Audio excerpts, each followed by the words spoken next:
Okay. All right, so cool. So does anyone know who this guy is over here? Dan Abramov? That's okay if you don't worry. I mean, there's a lot of people here in the developer community. But basically, this guy is the father of Redux. He is currently on the React developer team. And basically, when you get to React, there's something called state. And state can be in a lot of different places. And it's difficult to manage. So he created this sort of library that sits on top of React. It can sit independently of React, which is pretty cool. And what it is it helps you manage all this state. Anyways, people like adore him. They think he's like a legend. I've never met the guy, but he seems nice. You know? He's very good at like replying. So if you like open an issue on Facebook and you're like, oh hey, there's like a real problem here, he'll like reply. Smart guy. Anyway, so this is one of his more famous tweets, and that is, I'm not on Twitter, but like this is just like really good to know. And so there's two different sort of ways to invoke like a function, right? You can have an object, and then you can have a method attached to it, and then you can invoke that method. The second way is you can create a variable, and then in that variable you can store the object.method. And then you can just simply invoke the method. Technically it's a function here, but yeah. So what we want to do is kind of like see how those are kind of different, and then that'll give us like a deeper understanding of like how JavaScript really works. Cool. It's cracking cold ones left and right. All right, let's do it. So, loop, okay, loop. All right, so let's do this. So like this lecture is about like the this keyword and the context of execution. And then we'll take a short break, and then we'll follow up with like object-oriented JavaScript, kind of like what that syntax looks like. I think a lot of you have gotten through the labs, but this is your opportunity again to ask any questions, and we can kind of dive into it a little bit. But this is sort of just to bring everyone to the same page. So the first thing is you can have a cool function, cool object, right? Person, right? Const person, and we'll have that person equal to name, and we'll put Ali.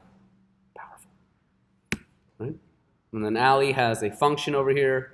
What can you do, Ali? Oh my God! Wow. So like Yoda style, or more like Pig Latin, or like just backwards in general? Okay. So I'll have. All right. So this is what we'll do. I'll put it this way so it's a little bit easier to read. And so it's just called backwards. It's just a key, right? And remember that in JavaScript, functions are first-class objects, and so you can just basically save them as variable, or you can just assign them as a straight value in a key value pair in another object. So I can just do bloop right here, function. Amazing. JavaScript's too powerful. Let me make sure I close out person, and then this just says console log, right? I'm better than you, right? Or I can speak backwards.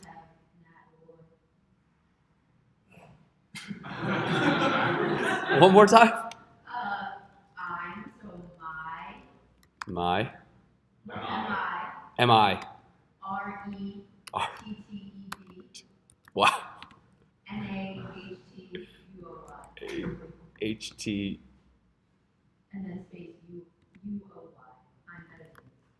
I just saw, I don't know why I was watching this trash TV, but I was watching like Genius Kids, and they had to spell words backwards.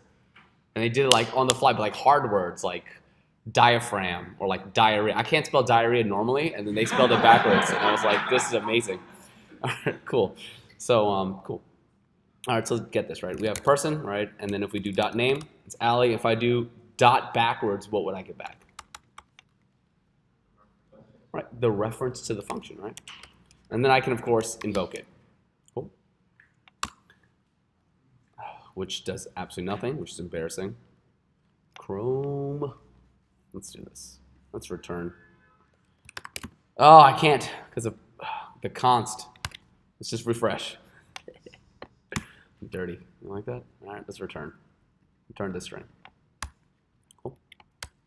So if I did person dot backwards, and then I invoked it, it'll just return that string to me. Cool. Any questions on this? Nothing wild, right? you should be past this. Perfect. So another thing I could do is inside this person, right? Let me do this. Let's return this keyword. What is this?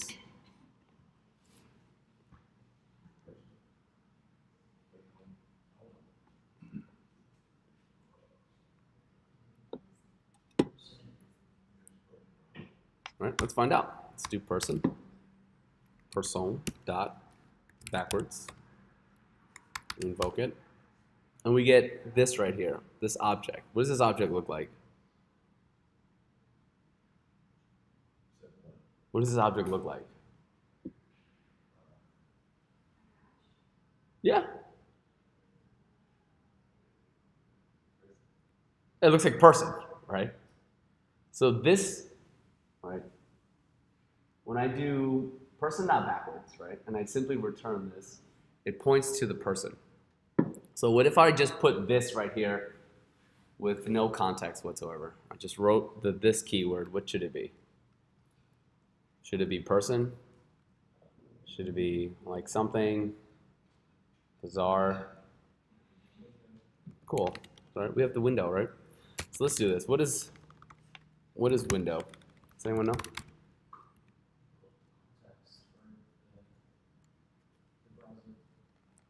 Yeah, it's the global context for the browser. Yeah? No? All right, well, let's take a look at what window is, right? See inside window, you have all of these really cool functions, right? I think some of you might have used a couple of them. Might look a little familiar to you, no big deal. I've seen that. Cool. So if we like highlight over window, it should be the whole thing. Like it's like this window object. All right, so knowing that, right, if inside of an object, I invoke one of their functions that's attached to the object, notice how this person is invoking this function. If a function is being invoked on an object, it is known as a method. And so that's the main definition difference between function and method. So in Ruby, you've only heard of method because everything in Ruby is an object. So anytime you call the dot operator, you're calling a function that's attached to an object, so it's just a method. But in JavaScript, you can just have functions just chilling, right? Chilling, like on the window, it's on the global. It's not really attached to anything necessarily. And so that's why we kind of started saying function when it came to JavaScript. But in fact, that's what really the definition differences are. Are there any questions on like method and function? Sweet. So let's do this. Let's follow his exact example, right? Let's make another person, right? Const person2. And what we'll do is this will just be like a name. We'll put Sebastian, Seb for short, like a boss. And this is like says hi. It's an extra space. Cool. All this function does is boop, boop. Dang it, console log is terrible. It's all right. We'll just return this. All right. Dot name, because remember, this is in what context? What is this here? Person2, right? Bloop, bloop. Bloop, bloop, right? Says hello. Hello. Hello. And that's it. So far, so good. So if I do person2 and I say person2.says hi, what should I see?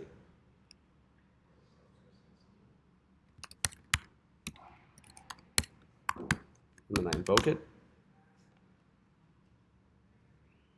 Oh, did I put capital I? Wow, embarrassing. Seb says hello. Cool. Remember, because inside this object, with the keyword function, if I put this, it refers to literally this object. So if I put this dot name, person2.name is in fact Seb, so then I should just see Seb says hello. All right, any questions on this?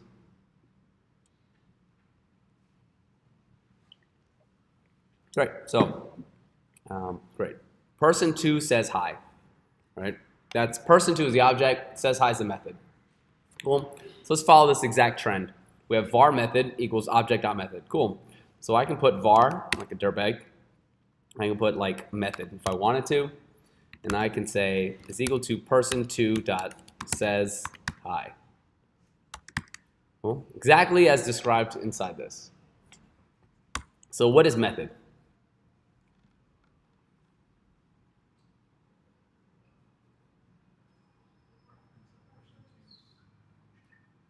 Right. Method, I am assigning to be the same thing as person2 dot says hi, which is a function. So method is actually a function. Let's take a look at method. Wow. Let's take a look at person2 dot says hi. They look the same. And are they the same? Well, let's check. What is method? And can I triple equal it to person2 dot says hi? They're the same, right? I mean, they should be. I literally just assigned them like 5 seconds ago. Cool? So if we remember, what is person2 dot says hi being invoked? What do I see? Seb says hello. Cool. What should I see if I invoke method?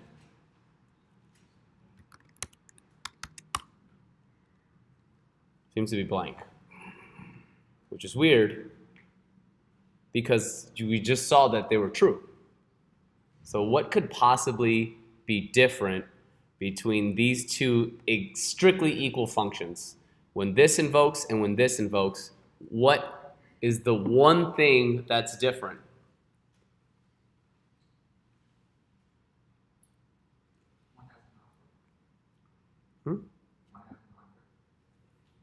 Right. One is being invoked on the object, and the other one is being invoked on nothing. Right? So what is mainly different between the two returns? Right? One says Seb, and the other one says absolutely nothing. Cool. What could possibly be affecting that? What could possibly, what could possibly be affecting how that first variable is different? What are we looking at? Possibly looking a little bit more into today.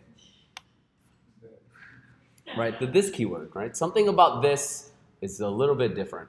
So for the rest of the lecture, I'm going to avoid saying the word this unless I'm referencing the keyword this. So I'm going to like be dancing around it a little bit. So if it's, yeah, so it's going to sound a little weird, but it's to not confuse you. Cool. All right, let's get to it. So, huh? Noise. I feel like it's bingo. If I mess up more than 5 times, I'll buy your class something. All right. So, oh man, gambling. You're starting the counter. Here we go. So, what we see in the example given by Dan Abramov is that both of the code snippets 1 and 2 resulted in different returns. And what we found is that this keyword is in fact not the same, even though the methods, they equal each other. So this makes a lot of sense in the way that it works in Ruby, this being like how we think of self. So let's take a look. Let's jump to old Ruby land, right? Good old Ruby land. Let's take a look at the code. We see a class person, a little def initialize, MBD, and then you have something called def say something. Def self.say something. If I do person.say something, what would self be in the context of lines 6 through 8?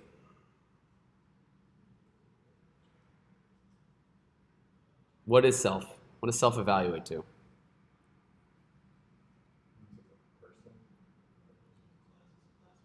Into the person, right? This person object, this person class. Excuse me. Where we write self is what it will be in Ruby. Self will never change no matter how I kind of call it. It's always going to point to person. And that makes sense because just even in English, self and this are different. So if I were to say something like, I myself am a very weak individual, self will never change in the context. If you say it, if you say self, you will always be referring to you. If I say self, I'll always be referring to me. However, when I say the word this in English, it will take on the context of when I say it and what I'm saying it about. So for example, if I'm riding the subway and I just hear on the PA and it says, pardon the delay, we got train traffic ahead of us, and I say, this sucks. What am I kind of referring to? Like my commute. I don't like my commute. But if I'm eating a burger at Shake Shack and I'm like, this is delicious, what am I referring to? Am I talking about my commute? No, I'm talking about the burger. Right? I'm talking about the food that I'm eating. If I'm like, this class asks a lot of questions, what am I referring to? Referring to... Right, and so the idea is that when I say it, this word will take on the surrounding context at the time that I say it. Because if I say this sucks, and then in 2 hours later I say this sucks, could I be referring to the same thing? And am I definitely referring to the same thing? I could be referring to the same thing, but there's no guarantee I'm referring to the same thing, versus when I say the word self. When I say the word self, I'm always referring to your boy, right? Me. And so that's why this and self are not the same. And so it's important to kind of distinguish those two. Even though what we just saw is in the context of person 2, the function says hi. This right here is pointing to person 2, which looks like how self works in Ruby. And that's about as far as it goes. All right? Any kind of questions between the difference between even the wording, why we chose that word, and by we I mean the developers that came way before me, and why that's important? Because words mean things, right? Smart, cool. All right. So far we understand that there's a difference, but right now we don't understand why. So let's kind of dig into why, and then you'll learn JavaScript, and then that's it. You'll know everything. Pow. Let's take a look. Bloop. We don't need this. Okay, that's 1, by the way. All right. 1 more to go. Get you guys some cookies. All right. Cool. Self is not this. It'll get you like 40% there, and that's about it. All right. Let's talk about the rules. So my friend Andrew does this lecture, and he's like, here are the 4 rules that govern this. Learn them, and you'll know everything. Developers hate them. It's kind of like this, like, I don't know. I thought it was really funny. Either way, let's actually start with rule number 3. Boop, boop, boop. So this, within a function, called within a particular context. So when you do object.method, here we're doing object, which is dog.method, which is what is this, will be the context or the object, assuming that the function was declared with the function keyword. Cool. So notice that it's the function keyword and it's not the arrow function, which we will get into, which handles the keyword this completely differently. Cool. Any questions on just rule number 3? Nothing wild. All right. I've pre-written a lot of this for you. We should be moving a little bit quickly because I'm going to try to cover like 2 different lectures. Right now, this is what? When I first do this. What is this? In the global context. Right. Surprisingly, for whatever reason, I don't know why, I really don't, there's actually an attribute called name on it, and it's always empty string. If you're ever using strict mode or something, it will come up as undefined. But here what I'm trying to do is set this.name to window object, just so we're more clear about things. So when I start trying to console log stuff, it'll say window object. And that's all I'm doing. I'm overriding the this.name to be window object as opposed to empty string, which can be kind of confusing. Any questions on line 1? All right. Cool. So when you do a function call on an object, it's a perfect example. Person, your boy, say name, I am Evans, nice to meet you. What is this? And then if I invoked it, what would this come out to be on line 74?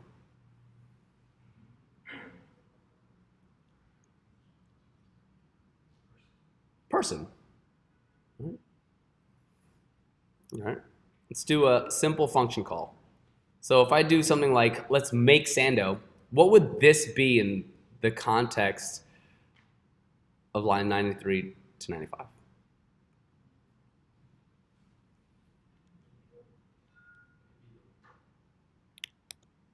Let's find out. Boop. So I have make Sando. If I invoke it, window object likes to eat sandwiches. So basically what I'm doing here is I'm making a simple function call. When I create a function with the function keyword, it will create its own context of execution, and that will default to the window as you know it here for web development. When you do Node, it refers to something called the global object, which is a little different. We won't really get into that. That's more like Node. But in terms of web development, this will default to the window. So when you have a simple function call, notice this function is declared on what? On the global. So naturally, this would be pointing to the global object, which is the window.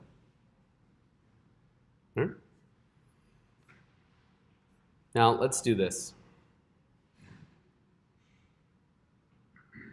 2, okay. Just curious if anyone's keeping track. All right, so we have a koala here. I know you like otters, but I went with koala. So koala has a name, Quicken Loans, TM, and has favorite snacks, which is an array, right? Bamboo, eucalyptus, human, and then assorted trash. You could tell that when we were writing this, my motivation just went real high. I have a function called sayName with the keyword function. And all it's going to do is return my name is this.name.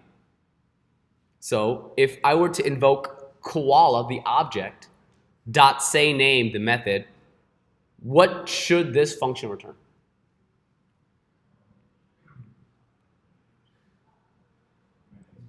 My name is Quicken Loans. That's correct. Yes. Are there any questions on that? So far, so good, right? It's the same rule number 3 over and over. Great. Now, I have something called eat snacks, which again is a function. And if I were to console log this keyword, it would be what in this context? Correct. Koala. So far, so good. So this dot fave snacks points to what?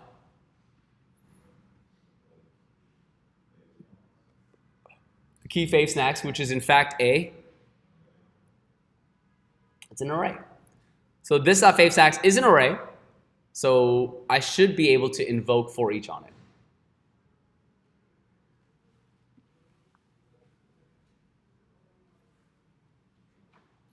Okay. Let's take a look at what is happening here. So I'm going to push this to the side.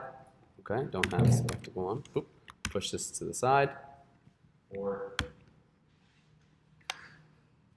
be good. It's dangerous. Cool. So I have koala, and I have koala dot eat snacks, and that is a function that does this. Oh, let me move the mouse out of here. It does this dot fave snacks dot for each, and it passes back what? What is the argument in here?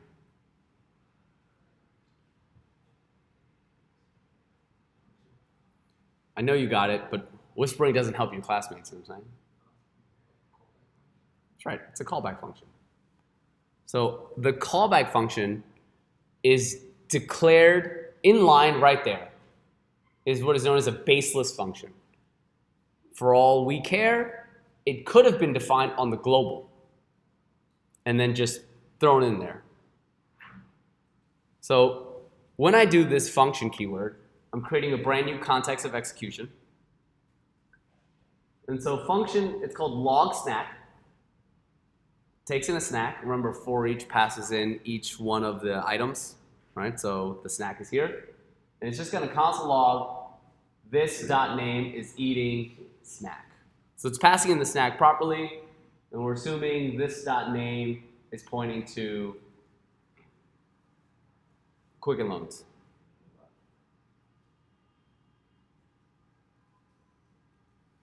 Let's find out. Bloop, bloop, bloop, bloop. It's weird. It says window object is eating bamboo. Bizarre. Does anyone have any idea why? Well, let's go over it. Earlier we talked about a simple function call, a baseless function. Does absolutely nothing. Make Sando. In theory, I can, in fact, right here, define a function called cool callback. It's going to take in, I don't know, maybe a snack or something. And then it's just going to console log the snack. Could I take this function here? Let's actually comment this Bad Johnson out. Bloop, bloop. I don't want to be stuck in JavaScript hell.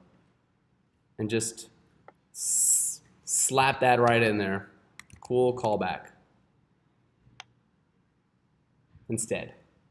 As opposed to defining the function right in line, I actually pass it a callback I've actually defined. I think so too. Dot eat snacks. Boop, boop.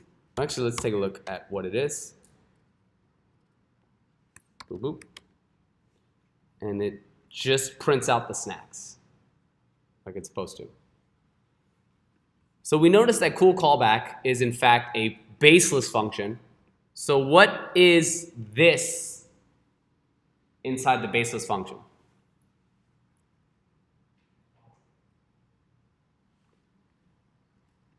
Right here, just in this absolutely basic function, what is this? In the exact same way that make Sando was window. So if I take cool callback, slap it in here, what is this inside cool callback?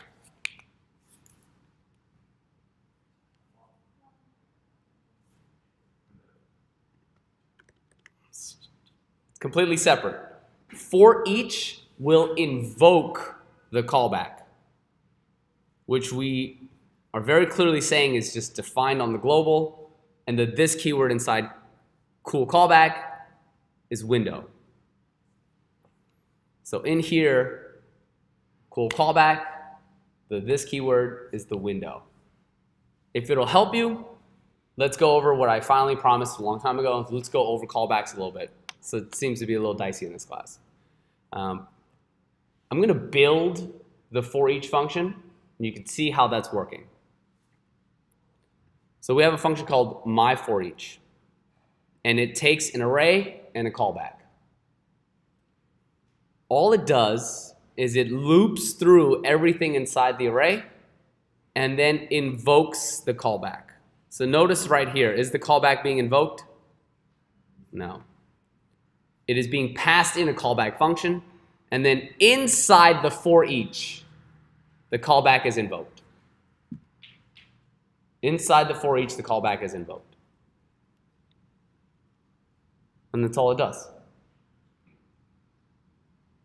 So here, for each will receive a callback. And then all it will do is inside the for each, it will loop through. There's a for loop in there. It goes through the length of the array. and then it will invoke cool callback. Cool callback will just go here, be read, and then execute it. And that's what's happening. Are there any questions on the for each or callbacks?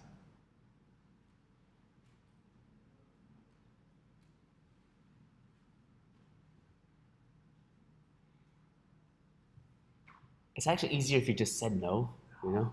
Okay, cool. So right here, cool callback is just being invoked, and it's being invoked on the global. So naturally, cool callback, what is this inside cool callback? A window. Wouldn't it be nice if we can force what the this keyword is? Inside of here, I have cool callback, and I want it to be something. I want to force it to be something. So let's get rid of this. Bloop. We don't need that anymore, right? Understand a little bit more. Basically, I'm just defining this function inline. It might as well just be a baseless function sitting somewhere else. And so the this keyword inside this inline defined function is pointing to the window. I want to tell this function right here that the this keyword is something. And the way we could do that is we can force it. So right here is where the function is declared and defined. If I put dot bind and I pass in something like an object with the keyword of name pointing to forcing the this to be me, smiley face. So right here is an object. I'm forcing this to be me, like this object right here, or sort of self, right? Let's take a look. So if I were to do koala dot eat snacks, it says forcing the this to be me is eating bamboo. So what's happening is in the dot bind, I'm passing it in an object, and I'm saying whatever object I pass in will now be what the this keyword points to. So if the this keyword points to an object with a key of name saying forcing this to be me, then the this keyword will be the object with a key of name that says forcing it to be me. So that means that this dot name should point to that string. Is eating snack, is like working regularly. Any questions on like dot bind? Dot bind will force the this keyword to be any object you want it to be. So taking that one step further, instead of passing it in a inline object, I could pass in koala.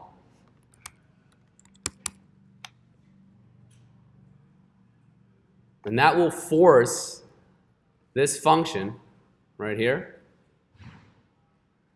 to point to the this keyword to be the whole koala object, which would mean that this would be what in this context? I'll get to your question. Ultimately, but this here is koala because I forced it to be right here. So that means that if this is koala, koala.name points to Quicken Loans.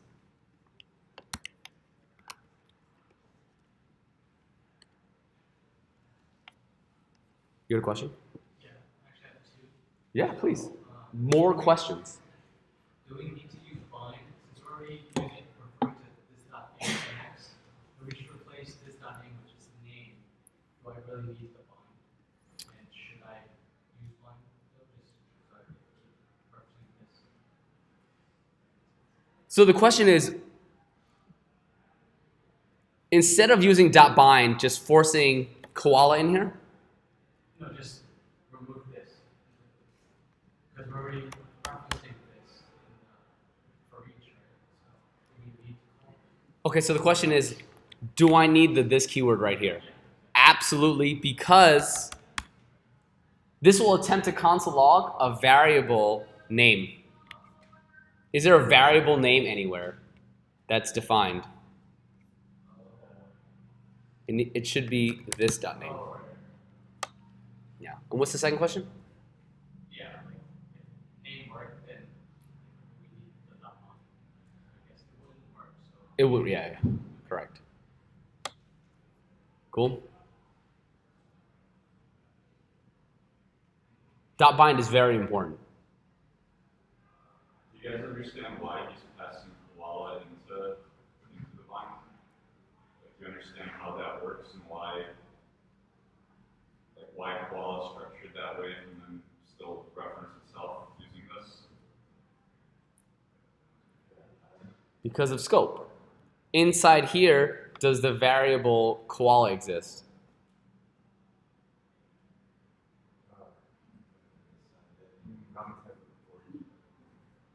Well, inside here, does the variable koala exist?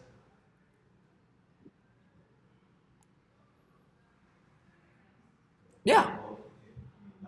It is not being declared in here, but through the scope of JavaScript and the JavaScript lookup, it will go outside, then outside, then outside, and then outside and find koala. Right? We'll keep looking out.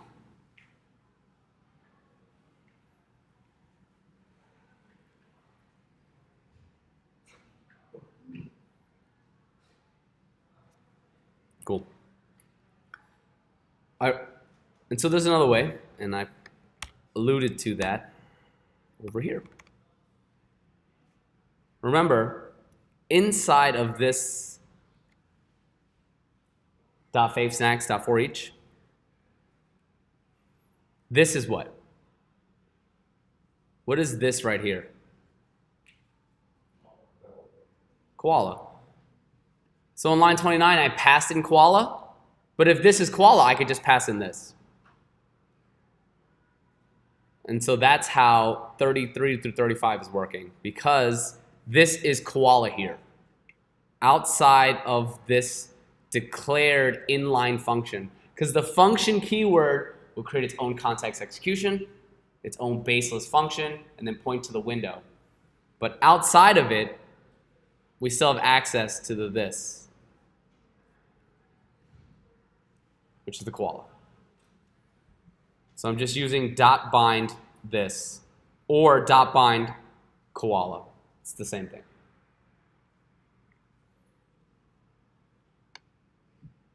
Cool. All right. Let's talk for 2 seconds about the arrow function. Boop. So I have eat snacks arrow. It's going to be a function. And all I'm going to do is put this dot fave snacks. What is this here? The koala, right? So this dot fave snacks is the array. I can call it dot for each. Cool. If I pass in, instead of the keyword function, there's another way to declare a function with the arrow, receiving a snack. The arrow syntax. And I did the exact same thing. Bloop, bloop. Let's find out. What is koala dot eat snacks arrow? Cool. Cool. Cool. So the arrow function right here, this keyword in fact works. Versus right here where I use the function. There's literally no other difference. And so when people say that the arrow function will bind this, so right here and right here, this is what they were referring to.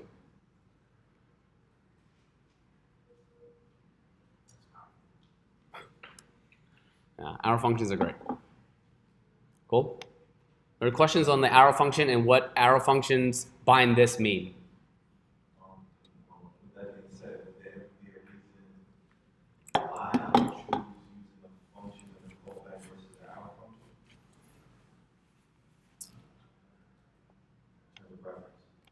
The question is, when would I ever use the keyword function over the arrow function? Is if I do not want to retain what the this keyword is. So the arrow function will absorb the last this. Here the this keyword was koala, so when I used an arrow function and it did the dot bind this, it is pulling in what the this keyword was. And let's take a look at a tool called Babel. Have you seen Babel yet? All right, so Babel does a lot of things. One of the things that it's known for is it will take your brand new modern JavaScript code. What the? That was weird. Huh. Cool. It will take your brand new modern JavaScript code and then do what is known as like a polyfill, and that is like write the old JavaScript way. And so before we had the arrow function, there was a really hacky thing that was happening in the community because it was the only real way to get it done. So I have dog, Winfield, fave snacks, say name, then bark name is the arrow, save fave food. I'm doing a for each, and I'm doing a bind. Oh man, let me get rid of this trash right here. Cool. So, ugh, God, that's so gross. Look at this poly. Cool. All right. So, here we see like this underscore this is equal to this. It's kind of trying to save what's going on. So I have a for each, I have a function, and I console log. Ugh, that's not gonna work. Put this. All right, I get a snack. This dot fave snacks, which is the array. For each, I have a function, and I console logs this dot name. Will 12, 13, and 14 properly receive the this keyword and have it point to dog?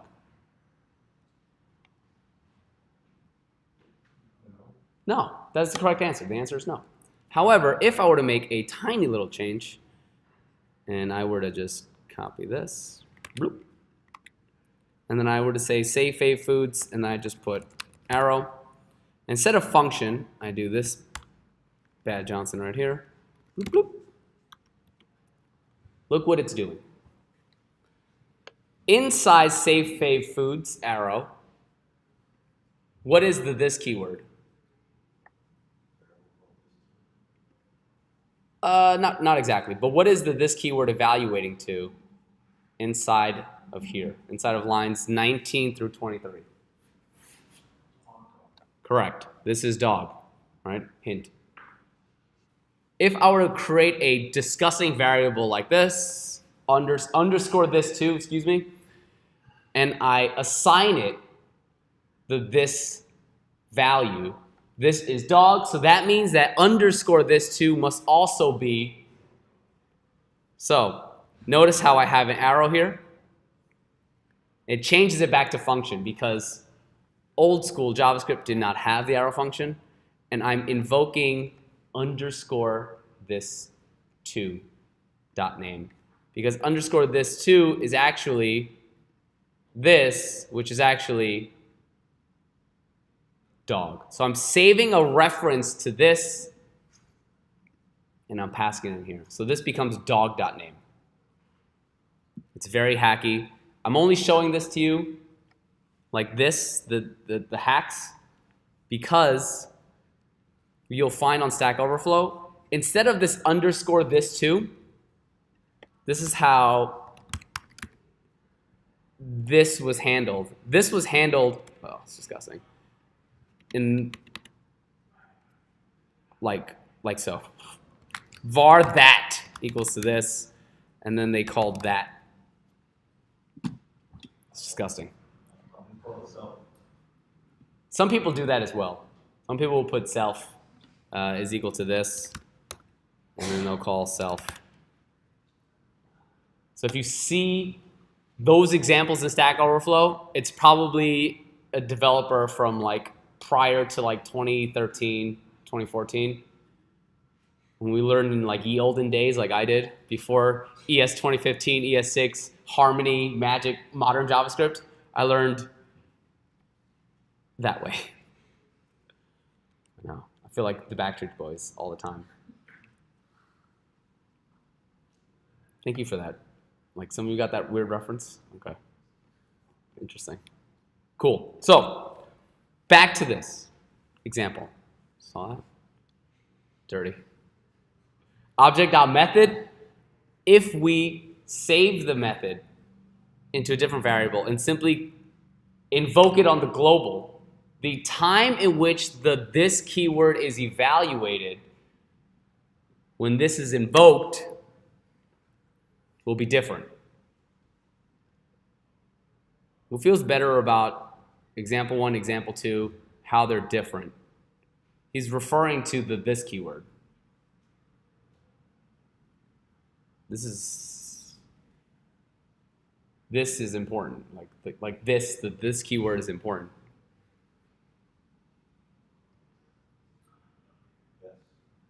Okay.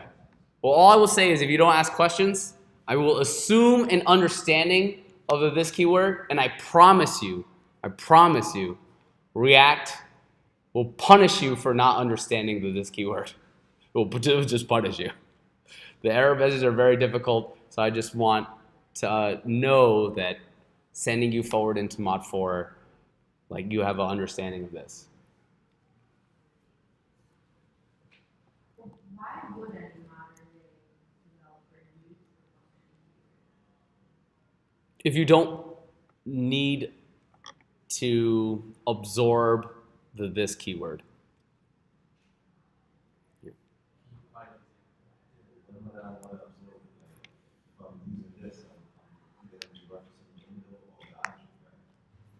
You don't want to inherit this when you're doing like meta programming, because you're going to be writing code that somebody else is going to import and use.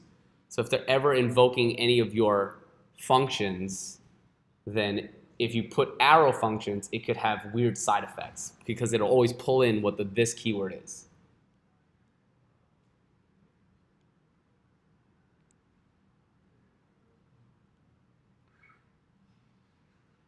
Is that all right, or okay?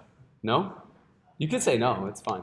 So, for example, let's go into something else I want to talk about: bind, call, and apply. We talked about bind, call, and apply. So, call and apply are interesting in the way that bind will create a copy of the function.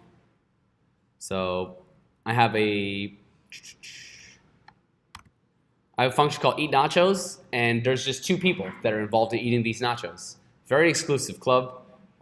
Only 2 people are invited at a time. So it returns this.name, loves to eat nachos with friend 1 and friend 2. Notice, is there this keyword defined anywhere here?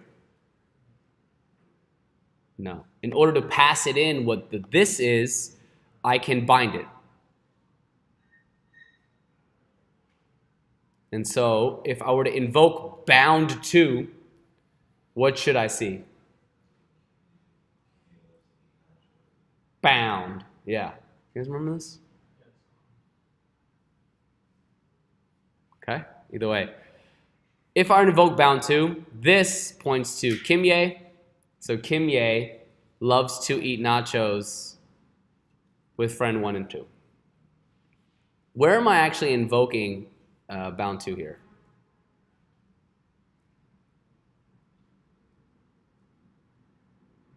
Nowhere, right? Just be a little bit more confident. I see some of you mouthing it. It's cool.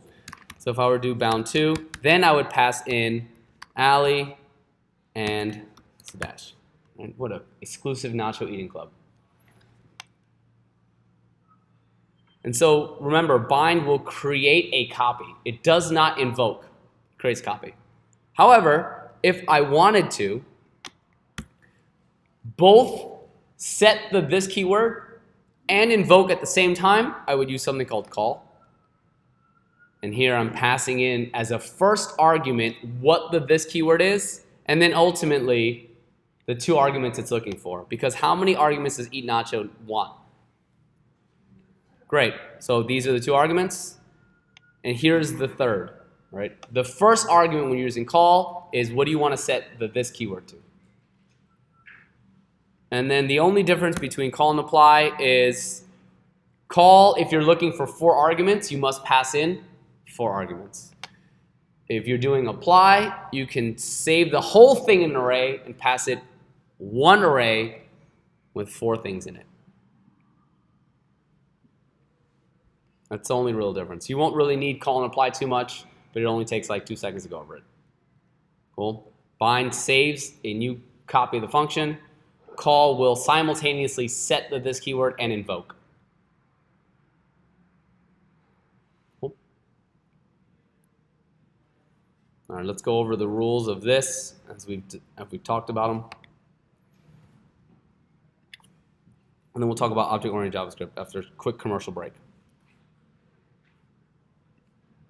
So this inside a constructor, right? We're talking about constructor functions now. In order to do a constructor function, you just capitalize the first letter, and that's it. There's also no return statement. There's no return statement because we will be invoking the constructor function with this new keyword.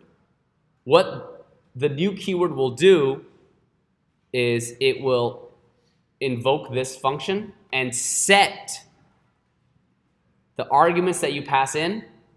It will set the this to point to person. And this is useful because if I do Andy and I do Andy.name, I still get Andy. But it also points the this keyword to person. So if I had another key in here that was a function like talk, I can put this.name says something. And anything I create here will be bound to the this keyword, which is person. We'll get into that. All right. We talked about call and apply. Rule number 3 is basically like self. And then we talked about kind of what the this keyword is on the global as a baseless object. Are there any questions on this? Awesome. So, a couple things about the arrow function. The arrow will basically absorb what the this used to be. So here we have const this arrow. What is this on the global?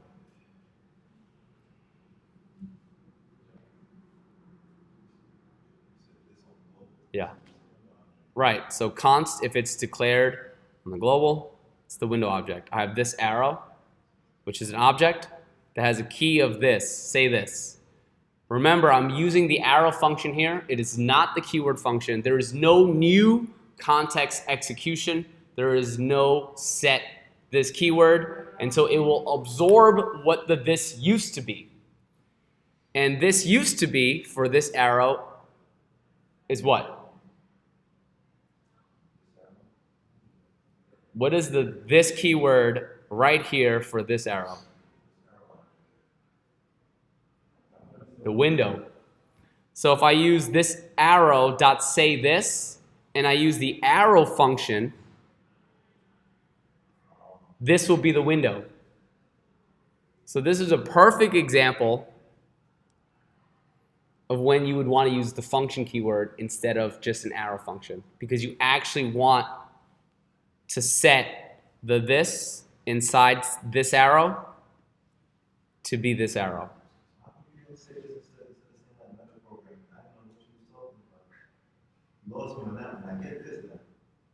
That's why I'm going over it.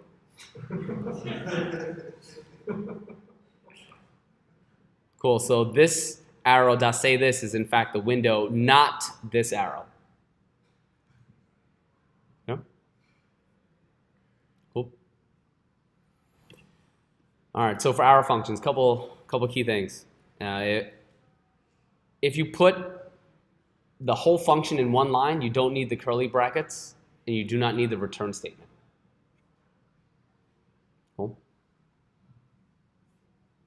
And yeah, that's really about it. Any questions on this keyword? It's a dog gif, yeah. It's a powerful dog. Any questions? You guys want a break or you want to power through. Keep going. Keep going.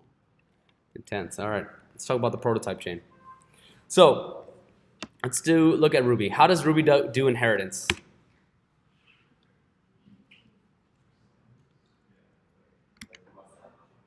All right. We're no longer talking about this, so I will say this like freely, like a maniac. It uses this operator, and it comes from like machine or something, right? And then anything machine has, robot will receive. So the easiest way to describe what inheritance ultimately is about creating shared functionality. And so if robot needed something that machines do, and it inherited from machine, I'm sharing the functionality of machine with anything that inherits from machine. Cool? Inheritance. It's when one object gets access to the properties and methods of another object. Bloop, bloop, bloop. Cool. So, how can we create objects in JavaScript? You just create them right in line. You have const robot, and then you put Sparko, the wait action, and the specialty. If I wanted to make another robot, const robot 2, name, wait, specialty. Robot 3, name, wait, specialty. So, why would this be maybe not the best way to make a lot of similar objects?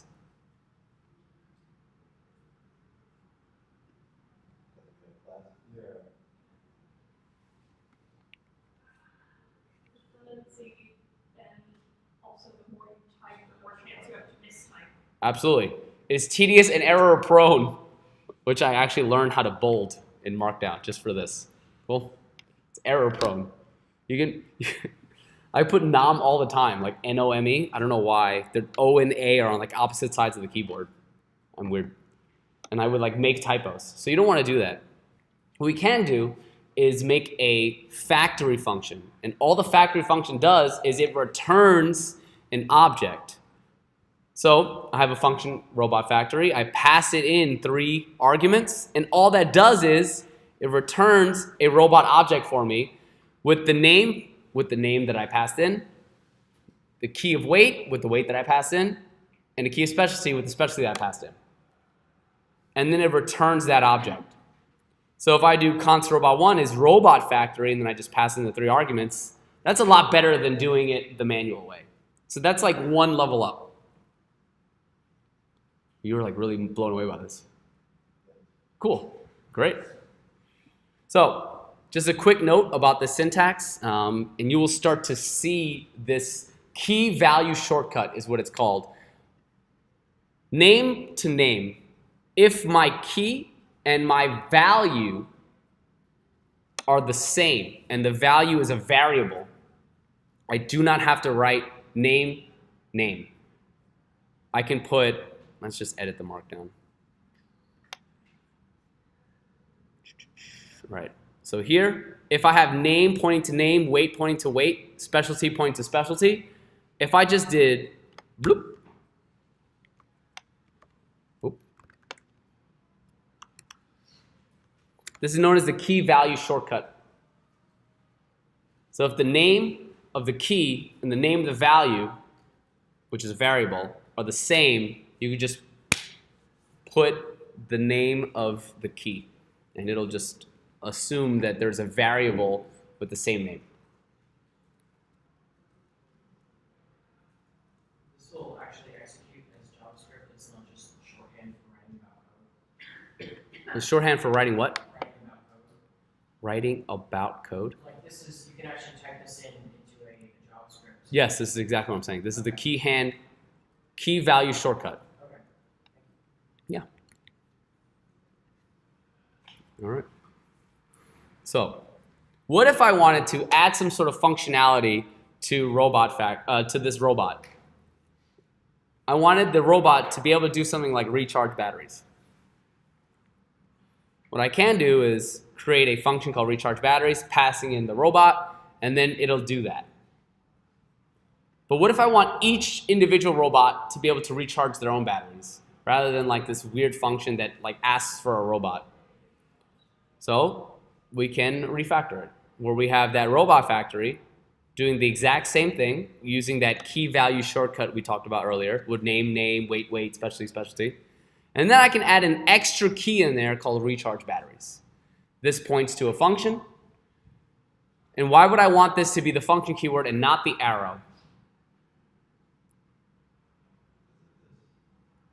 Because of the this keyword. If I use the function keyword, what is the this evaluate to? Robot. If I use the arrow, what would the this evaluate to? Window, right?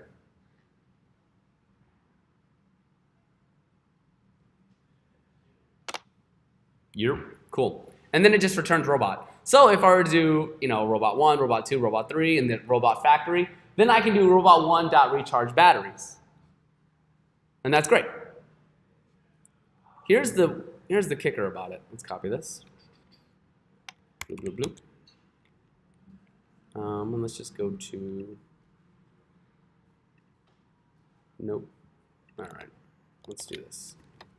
Let's open, that's this keyword. Bloop, bloop. Bloop, bloop, bloop, bloop, bloop, bloop, bloop, bloop, bloop.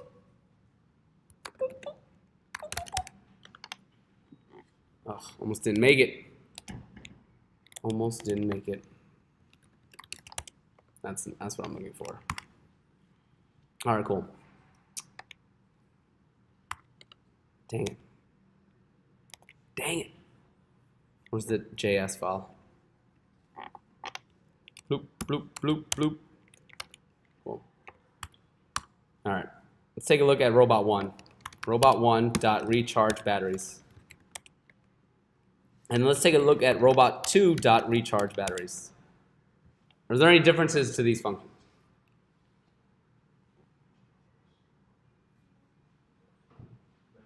No, there isn't, because they both came from the robot factory. They're both getting this recharge battery functionality as a key. What would happen if I did robot1.recharge batteries and I asked to see if it was strictly equal to robot2.recharge batteries? What would happen?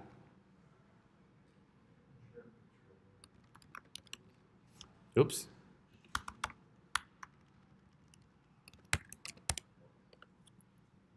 Here's why. It's false.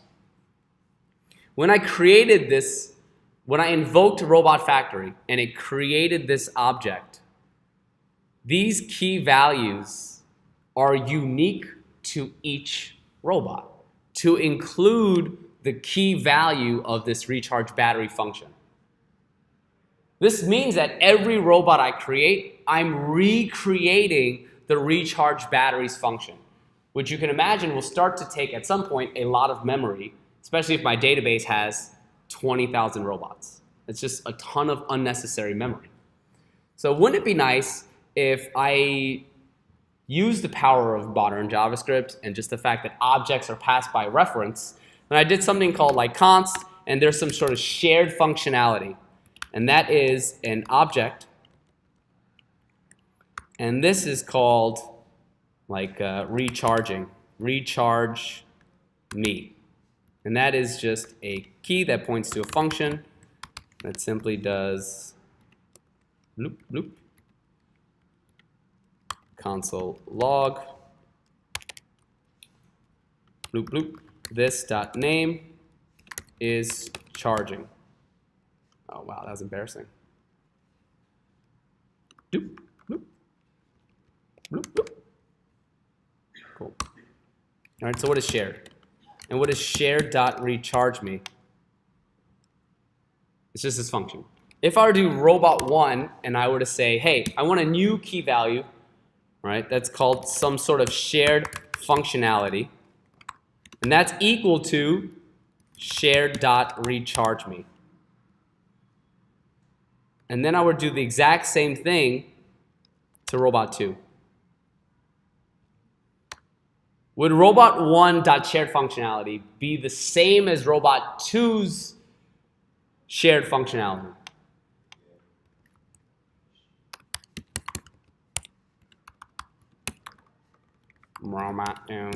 Roboto.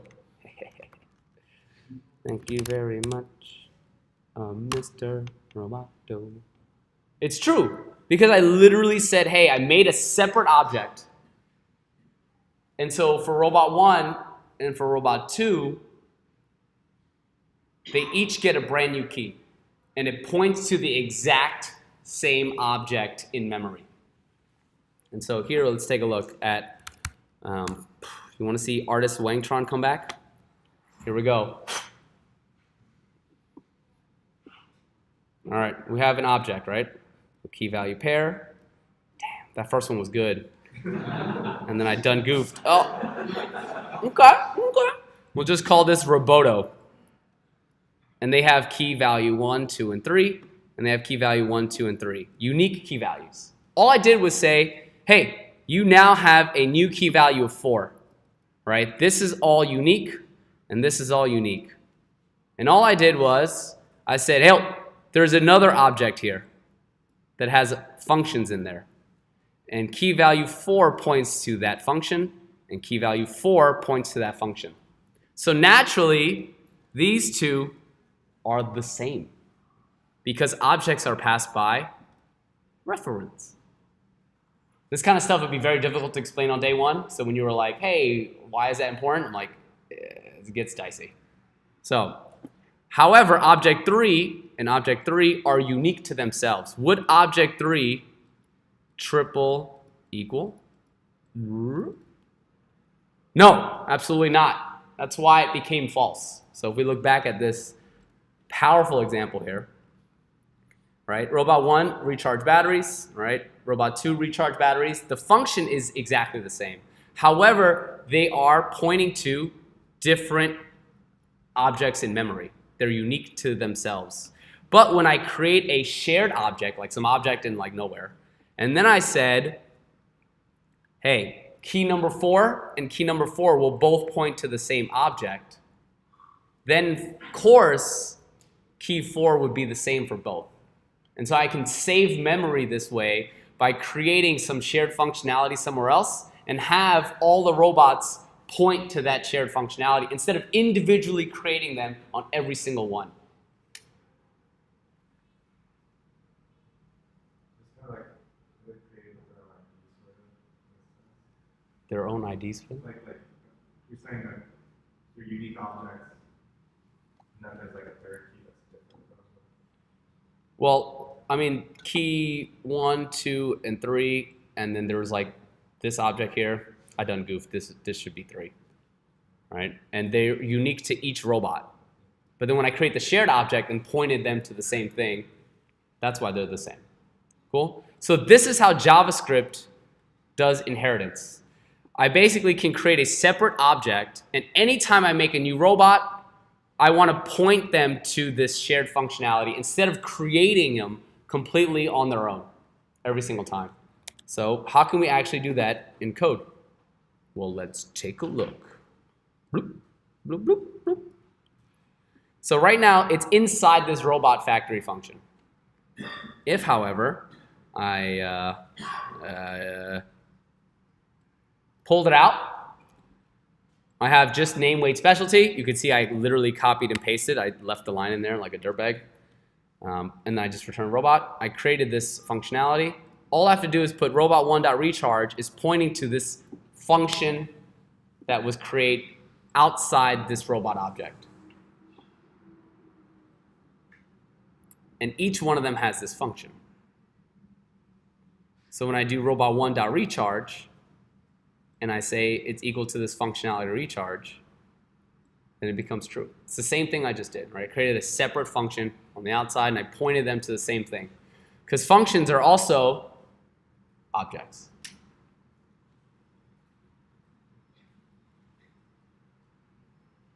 Any questions on like how JavaScript is doing sort of like the inheritance? It's pointing everything to a shared functionality object. Cool? And so we could see that, right, in this example right here. We know that, whoa, that was weird. We know that arrays, all of them have what method on them? You can say any one of them. Length, concat, fill, filter, find, flat, join, map, pop, push, reduce. They all have this shared functionality. So where does that shared functionality come from? Every single time I make an array, do you think I create all of these functions for each array? Or do I have a separate object that holds push, pop, reduce, filter, find? And I put all the arrays pointing to that object. So they all share the same functionality. That's what is known as the prototype object. So I can do for each, which is a key value in this prototype object. And all that does is it's a function that looks for a callback. So let's take a look at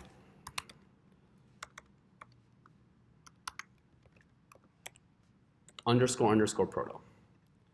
So if I look at array 1, 2, 3, I have a value called underscore underscore proto. This has every single one of those shared functionalities to it. Right? And so I can also do array. I can ask, what is the what is the prototype? And they're the same. So here's the thing. This right here is an instance of array. And it points to this underscore underscore proto object. The actual object it's pointing to is on the array object prototype. So in this fantastic drawing, these are robot instances. And this right here is the prototype. Every single one of these robots will point to this prototype object. So if I had instances of an array, like I had an array with 1, 2, and 3, and then I had an array with Ali and Seabass, and they both pointed to this prototype object, they'll all get all those methods. So an example that would hopefully be helpful is on the prototype, I can add a new key to it. All right, that's frustrating. And I could say monkey is equal to, let's monkey around. Monkey. Great, so I added this new key value to this prototype object. That would mean that if I had another array, let's just add 4 in there, I would have additional functionality because they're all pointing to the same prototype object called monkey. And so JavaScript can in fact share objects and properties through this prototypical inheritance. We can even see it right here because if you ever looked up for each on the MDN, what does it say? Every array will point to this prototype object, and on the prototype object will be all of these functions.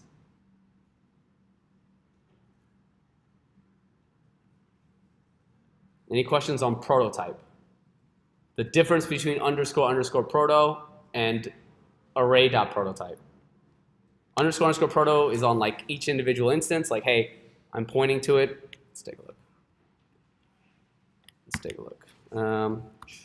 A and C. All right. I can console dir them for their properties. And I see array. And I see index 0, index 1, length 2. And then all of a sudden, proto, which is the prototype object that we talked about that gives it access to all of that shared functionality. So if you want to add additional functionality to something, you should be writing to the prototype and not, so this is good, all right, smiley face, and then on the instance is bad. Shouldn't be writing to the instance. Cool. And so they named it underscore underscore proto because it's extremely difficult to make that level of a typo. Like if you accidentally wrote underscore underscore proto underscore underscore and you overwrote something on the prototype of an object and your senior dev came up to you like, oh, hey, did you do that? And you're like, ah, it's a typo. I'd be real skeptical. Real skeptical. Are there any questions on like inheritance for how JavaScript does it? Prototype.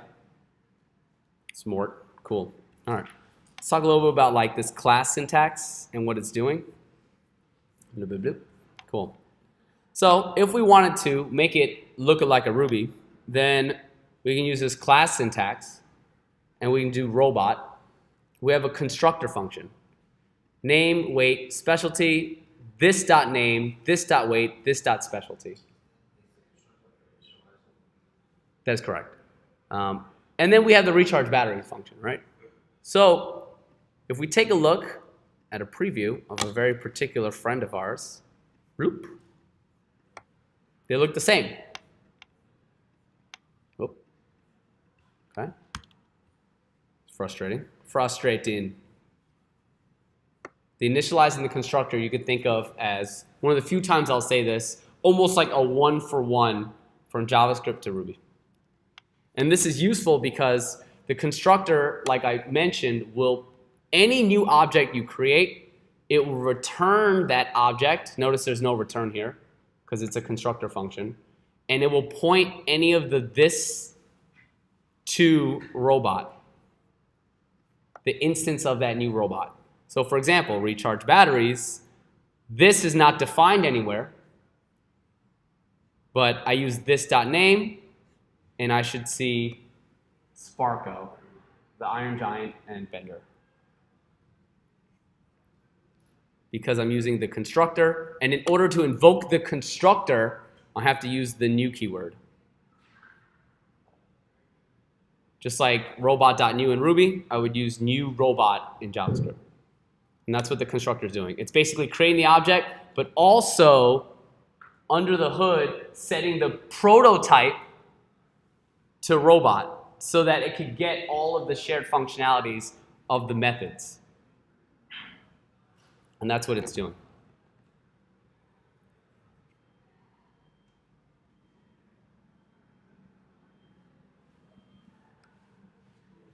All right, cool.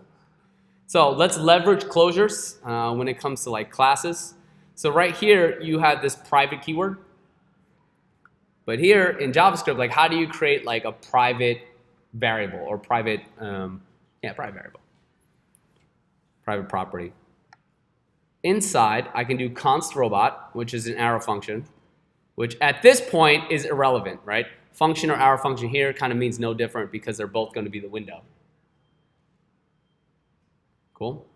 I can do a variable right here, let robots made equal to 1, and then it returns the class robot, which is the whole constructor in the class.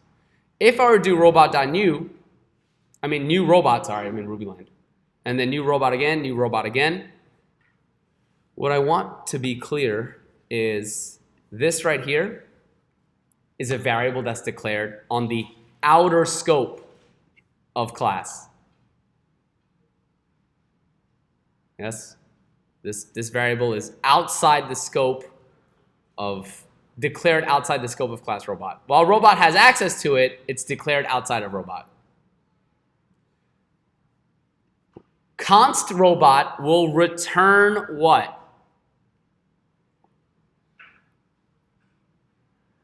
Class. So if I were to do and invoke it immediately, the iffy, the immediately invoked function expression, what should this return? It'll return the class. Notice inside this class, right? Let's do that.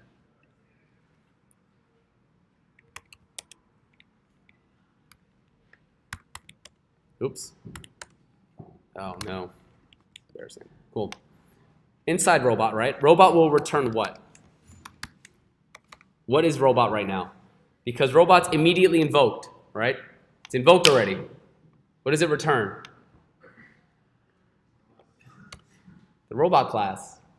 Inside the robot class itself, where is total robots made? Where is total robots made being declared?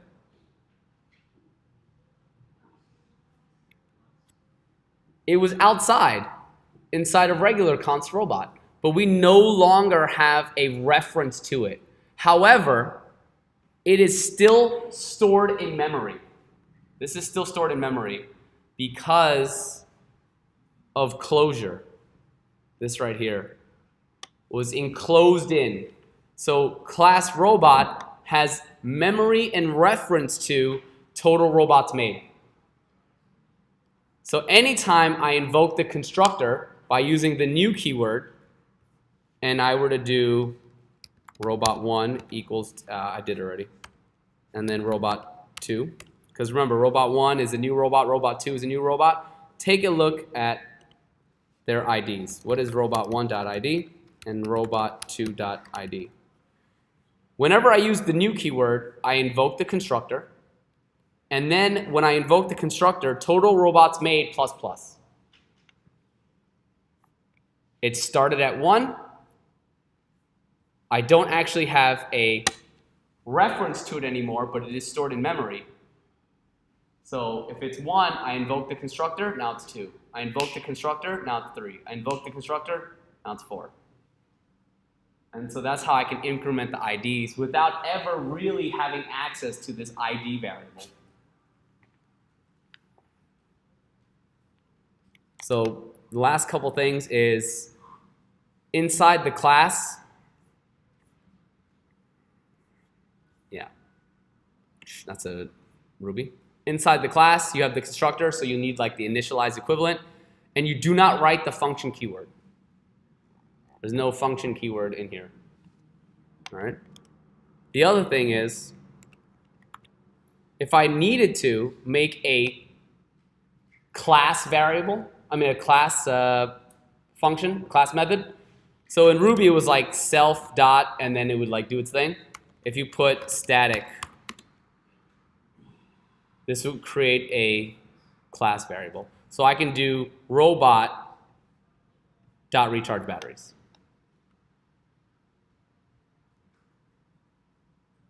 Are there any questions on this class syntax, how it's written, how you can leverage closures, private variables, methods?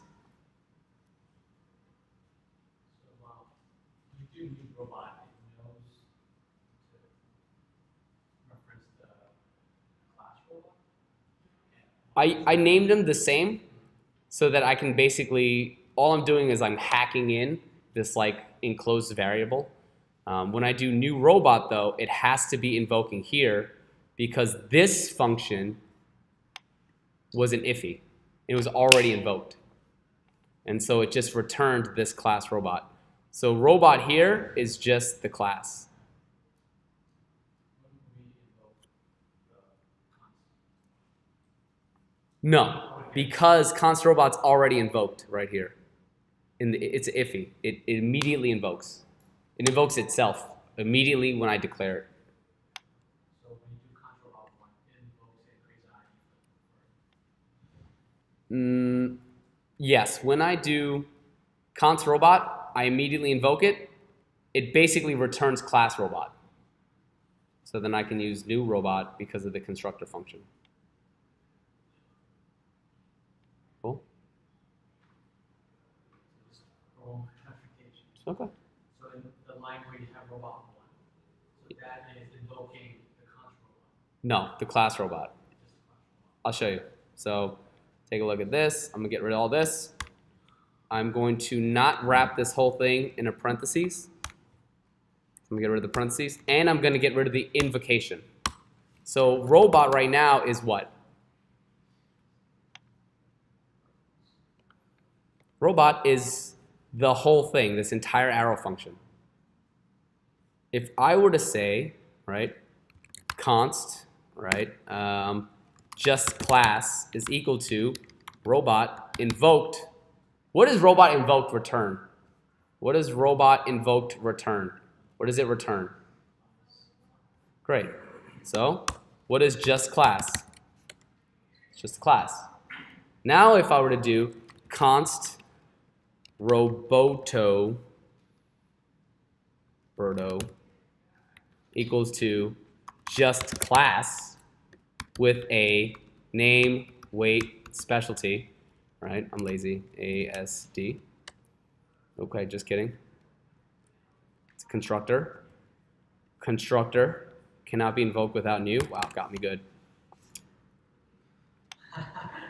Should have used let. Roberto 1. It's good that you see this because now all the errors are starting to make sense, right? So if I were to do Roberto 1, there it is. Instead of having to do like all of this nonsense, I could have just wrapped the whole thing and then immediately invoked it. Is that better? Yeah, Fashishi.